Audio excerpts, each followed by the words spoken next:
కొమ్మినేని గారు ఉదయం 7 గంటలకు పోలింగ్ ప్రారంభమైంది. ఇప్పుడు సరిగ్గా సమయం 10 గంటల 8 నిమిషాలు. 3 గంటలకు పైగా ఇప్పుడు పోలింగ్ ప్రక్రియ సాగుతూ వస్తోంది. మీ అబ్జర్వేషన్ ఏంటి ఉదయం 7 గంటల నుంచి ఇప్పటి వరకు? ఖచ్చితంగా ఈ పరిణామం అంతా కూడా ఎలక్షన్స్ని ప్రజాస్వామ్యంలో ఎన్నికలు అనేవి చాలా కీలకమైనవి. ఖచ్చితంగా ప్రతి ఒక్కరూ ఓటు హక్కు వినియోగించుకోవాలన్న అభిప్రాయం సర్వత్రా ఉంది.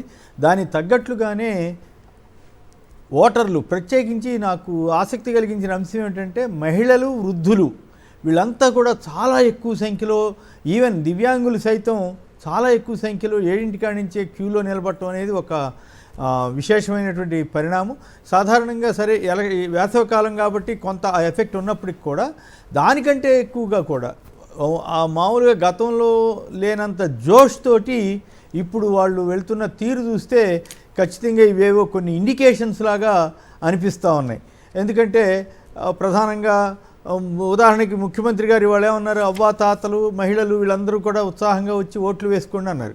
సో ఆయన పిలుపుకు స్పందించడం కానీ, ఆయన ప్రసంగాల్లో వీళ్ళందరూ కూడా వాళ్ళని ఎట్లా ఆయన ఆదరంగా చూసేది కానీ, వాటన్నిటి ప్రభావం కూడా పడి ఓట్లు ఎక్కువ వేయాలి, జనానికి మనం ఓట్లలో ఎక్కడ వెనకబడకూడదు అనేటువంటి తాపత్రయం ప్రత్యేకించి గ్రామీణ వాతావరణంలో అయితే మరీ చాలా తీవ్రంగా ఉన్నట్టు అనిపిస్తూ ఉంది. అయితే కొన్ని చోట్ల తెలుగుదేశం నేతలు, నాకు ఇప్పుడే మన టీవీలో చూసాము, కొన్ని సమాచారాలు వస్తున్నాయి. కొన్ని చోట్ల ఉదాహరణకి గంగాధర నెల్లూరు, చిత్తూరు జిల్లా కిందకు వస్తుంది, అక్కడ బౌన్సర్లను పెట్టారట. బౌన్సర్లని తీసుకొచ్చారట MLA candidate, TDP MLA candidate. అంటే ఏమిటి దాని అర్థం? అంటే ఆ బౌన్సర్లని అడ్డంగా పెట్టి గొడవలు చేస్తారనమాట, వాళ్ళు తోసేస్తారనమాట. నిజానికి రూల్ ప్రకారం ఏమిటి, ఎన్నికల కమిషన్ నిబంధనల ప్రకారం ఎవరు స్థానికేతరులు అక్కడ ఉండడానికి వీలు లేదనేది నిబంధన. చాలామందిని అక్కడ దగ్గరికి వస్తే కూడా పంపించేయాలి. కానీ మరి వాళ్ళు ఎట్లా బస్సు వేసుకుని ఎట్లా రాగలిగారు అక్కడ దాకా? వాళ్ళు ఎట్లా అక్కడ పోలింగ్ బూత్ల దగ్గర ఎట్లా నిలబడ్డారు? మరి పోలీస్ వ్యవస్థ ఏం చేస్తోంది? ఎన్నికల సంఘం అధికారులు ఇటువంటి వాటిని గమనించి వెంటనే చర్యలు తీసుకోకపోతే అది డేంజరస్ ఇదవుతుందిగా. రేపు ప్రతి నియోజకవర్గంలోనూ ఎవడో ఒకడు బౌన్సర్ని పెట్టుకోవచ్చు, ఏదో ఒకటి చేయొచ్చు కదా. నాకు ఇది చూస్తే నాకు ఒకటి గుర్తుకొచ్చింది. 1983లో తిరుపతిలో ఎన్టీ రామారావు గారు పోటీ చేశారు. అప్పుడు మోపనార్ గారని ప్రధానంగా తమిళ మానిల కాంగ్రెస్, తర్వాత కాంగ్రెస్ నుంచి విడిపోయి ఆయన పెట్టుకున్నాడు, సొంత పార్టీ పెట్టుకున్నాడు. కానీ కాంగ్రెస్లో ఉండేవాడు. ఆయన తమిళనాడు నుంచి ఇట్లాగే కొంతమందిని తిరుపతిలో ఎన్టీ రామారావు పోటీ చేశాడు. ఆయన మోపనారు ఒక 2-3 లారీల్లో జనాన్ని తిరుగుతూ ఉంటే స్థానికులంతా గుర్తించి తరిమి చేశారనమాట. అది ఆ సందర్భం గుర్తుకొచ్చింది. ఇప్పుడు కూడా కొన్ని వర్గాలు వాళ్ళ ఓటమి భయం అనండి, లేదా ఇంకేదో చేయాలనే ఉద్దేశంతో కానీ ఓటర్లను భయపెట్టడం కోసం ఇలా బౌన్సర్లను కూడా తీసుకురావడానికి తెగబడ్డారంటే ఖచ్చితంగా ఇది వాళ్ళలో ఉన్నటువంటి ఆత్మ న్యూనతాభావం అనండి, వాళ్ళ భయం అనండి అర్థమవుతుంది. అంతేకాదు మీరు ఇవాళ కూడా ఈనాడు పత్రిక, అట్లాగే జ్యోతి, ఇవన్నీ చూస్తే చాలా అసహ్యంగా, చాలా చేదరగా ఇప్పటికి కూడా వాళ్ళు ఈ రోజుకి కూడా వదిలిపెట్టకుండా ముఖ్యమంత్రి జగన్ మీద రాసిన తీరు చూస్తే ఖచ్చితంగా ఇవన్నీ ఇండికేషన్స్. ఆ ఫ్రస్ట్రేషన్ తీరు మనం ఏ పార్టీ గెలుస్తుంది, ఏ పార్టీ గెలవదు అని చెప్పక్కర్లేదు. మనం చెప్పటం మన ఉద్దేశం కూడా కాదు. నేను పలానా వాళ్ళకి ఓటేద్దాను నేను చెప్పట్లా, అలాగే పలానా పార్టీ గెలవదను నేను చెప్పట్లా. కానీ ఈనాడు ఒక మీడియా సంస్థగా ఉండి వాళ్ళు పద్ధతిగా వ్యవహరించవలసిన వాళ్ళు ఇవాళ ఫస్ట్ పేజ్లో చాలా అసలు నాకు అర్థం కాని విషయం ఏంటంటే, ఎన్నికల సంఘం కేవలం టీవీలకు మాత్రమే ఎందుకు ఆంక్షలు పెట్టింది? కేవలం టీవీల్లో మాత్రమే అడ్వర్టైజ్మెంట్స్ రాకుండా, టీవీల్లో మాత్రమే ఎలాంటి ప్రచారం జరగకుండా, టీవీల్లో మాత్రమే ఎలాంటి రాజకీయ వార్తలు రాయకుండా ఆంక్షలు పెట్టిన ఎన్నికల కమిషన్ పేపర్లు సోషల్ మీడియా, మామూలుగా సర్వేలు అవన్నీ చేయకూడదు అంటారు కదా, మొత్తం సోషల్ మీడియా ఎంత సర్వేల మయంగా ఉంది. సరే, సర్వేలు కొన్ని ఇటు ఏదో ఉంటాయి, అది వేరే విషయం. కానీ నా పాయింట్ ఆఫ్ వ్యూ ఏంటంటే టీవీలకి ఆంక్షలు పెట్టాల్సిన అర్థం కాదు సార్. జర్నలిజం అంటేనే, పాత్రికేయం అంటేనే మనం పత్రికలు అనేటటువంటి స్థాయిలోనే ఈ రోజుకు ఉన్నాం. అంటే ఎలక్ట్రానిక్ మీడియా అంత గొప్పగా వచ్చినా పత్రికలు అనేవి ఇప్పటికీ తమ మనుగడను చాలా గొప్పగా సాగిస్తున్న రోజులు ఇవి.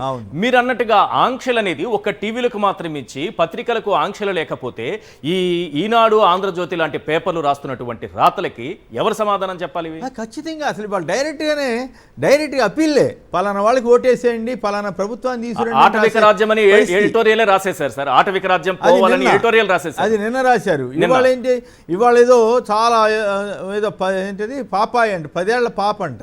మరి 10 ఏళ్ల పాప ఏంటి? ఈయన అంతకుముందు 14 ఏళ్ళు ముఖ్యమంత్రి కదా, 9.5 ఏళ్ళు ఉమ్మడి రాష్ట్ర ముఖ్యమంత్రి కదా.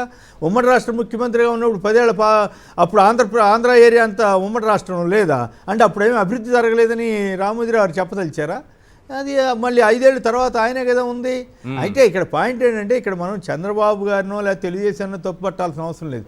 రామోజీరావు గారు చేస్తున్నటువంటి వికృత విన్యాసాలకి ఇది ఒక నిదర్శనం అని మాత్రం నేను చెప్పాలనుకుంటున్నాను. ఎప్పుడన్నా మీరు చూసారా ఈ స్థాయిలో పత్రికలు పరాకాష్ఠకు వెళ్ళిపోయి ఈ రకమైనటువంటి రాతలు రాయడం? దాదాపు 50 సంవత్సరాల ఈ ఫీల్డ్లో ఉన్నాను, 47వ సంవత్సరంలో ఉన్నాను ఈ ఫీల్డ్లో, 46 నుంచి 47లోకి ఎంటర్ అవుతున్నాను. ఇంత నీచంగా, ఇంత దారుణంగా ఎప్పుడు చూడలేదు. నాకు నిజం చెబుతున్నాను, మళ్ళొకసారి చెబుతున్నాను ఈశ్వర్ గారు, నాకు రామోజీరావు అంటే ఒక గౌరవం ఉండేది. ఎందుకంటే 25 ఏళ్ళు పనిచేశాను కాబట్టి. ఆ రోజుల్లో వాస్తవాలే రాయటానికి లేదా ఫ్యాక్ట్స్ మాత్రమే రాయండి అని చెప్పినటువంటి సందర్భాలు మాకు తెలుసు. అలాంటిది ఇప్పుడు ఫ్యాక్ట్స్తో నిమిత్తం లేకుండా పచ్చి అబద్ధాలు ఎందుకు ఇట్లా రాస్తున్నారంటే, కేవలం వాళ్ళ వ్యాపార ప్రయోజనం కోసం, వాళ్ళ రాజకీయ స్వార్థం కోసం, వాళ్ళ సొంత ఇంట్రెస్టుల కోసం, వాళ్ళు చేసిన అక్రమాలు బయటికి రాకుండా ఉండటం కోసమే ఈ రకంగా రామోజీరావు దిగజారిపోయారు అనేటువంటి అభిప్రాయానికి నేను వచ్చాను. మాబోటి వాళ్ళకి ఏం గౌరవం ఉంటుంది ఖచ్చితంగా. ఇవాళ కూడా మీరు చూశారు కదా, ఆ పేపర్ చూస్తే అది ఏ రకంగా ఎట్లయినా సరే బై హుక్ ఆర్ క్రుక్.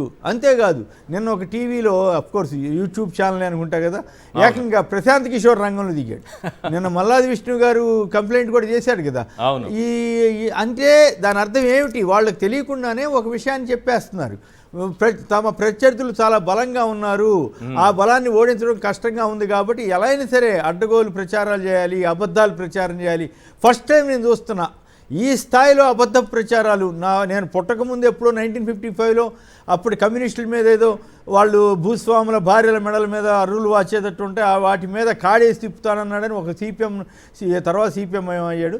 సిపిఐ నాయకుడు బసవపున్నయ్య గారని మాకినేని బసవ అన్నాడని చెప్పి ఒక అబద్ధ వార్తను సృష్టించారు. సో అట్లాంటి పరిస్థితి ఆ తర్వాత రోజుల్లో కూడా ఎక్కడన్నా 1-6 అబద్ధాలు చూసాం. కానీ ఈ స్థాయిలో పేజీలకు పేజీలు అబద్ధాలు రాయటం, నాయకులు ఉన్నవి లేని, ఉదాహరణకి మనం చూసాం ఇది ల్యాండ్ టైటిలింగ్ యాక్ట్, పచ్చి అబద్ధాలు ప్రచారం చేశారు. రాజకీయ నాయకులు ప్రచారం చేసుకున్నారంటే అది వాళ్ళు ఏదో ఓట్ల కోసం ఏదైనా పేపర్లు పరిగట్టుకుని దుర్మార్గంగా రాశాయంటే వాళ్ళని ఎట్లా డీల్ చేయాలి? ఏ ప్రభుత్వం వాళ్ళని ఏం చేయలేదా? ఏ వ్యవస్థ వాళ్ళని ఏం చేయలేదా? ఇప్పుడు తాజాగా వస్తున్న కొన్ని వార్తలు విని చూస్తే ఎన్నికల సంఘం ఒక వర్గానికే, కొన్ని పార్టీలకు అనుకూలంగా వ్యవహరిస్తోంది, కొన్ని పార్టీల పట్ల ఇంకో రకంగా ఉంటుందని విమర్శలు కూడా వస్తున్నాయి. ఎందుకు ఇట్లా చేస్తోంది? వాళ్ళు ఎవరు ఏదడిగితే వాళ్ళని బదిలీ చేయటం, వీళ్ళు కంప్లైంట్ చేసినా పట్టించుకోకపోవటం, ఇవన్నీ కూడా ప్రజాస్వామ్యానికి మంచిది కాదు. ఎవరు కంప్లైంట్ చేసినా వాటిలో వాస్తవం ఉంటే ఆ వాస్తవానికి తగ్గట్టుగా వాళ్ళు డీల్ చేయాలి. అంతేగాని పైనుంచి ఇన్ఫ్లుయెన్స్ అనో, లేకపోతే పలానా వాళ్ళందరూ కలిశారనో, లేదా కలవలేదనో, ఇట్లాంటి వాటి ఆధారంగా కనుక మనకి వ్యవస్థలు పనిచేయటం మొదలు పెడితే ప్రజాస్వామ్యమే దెబ్బతింటుందని చెప్పక తప్పదు. అయితే తాజాగా వస్తున్నటువంటి సమాచారం కానీ, మనం చూస్తున్న విజువల్స్ కానీ, వీటన్నిటిని చూస్తే మహిళలు, వృద్ధులు పెద్ద సంఖ్యలో బయటకు వస్తున్న తీరు కానీ, ఇవన్నీ కూడా ఆంధ్రప్రదేశ్లో ప్రజాస్వామ్యాన్ని మరింత పరిపుష్టం చేయబోతున్నారు, మరింత గట్టిగా నిలబడబోతున్నారు.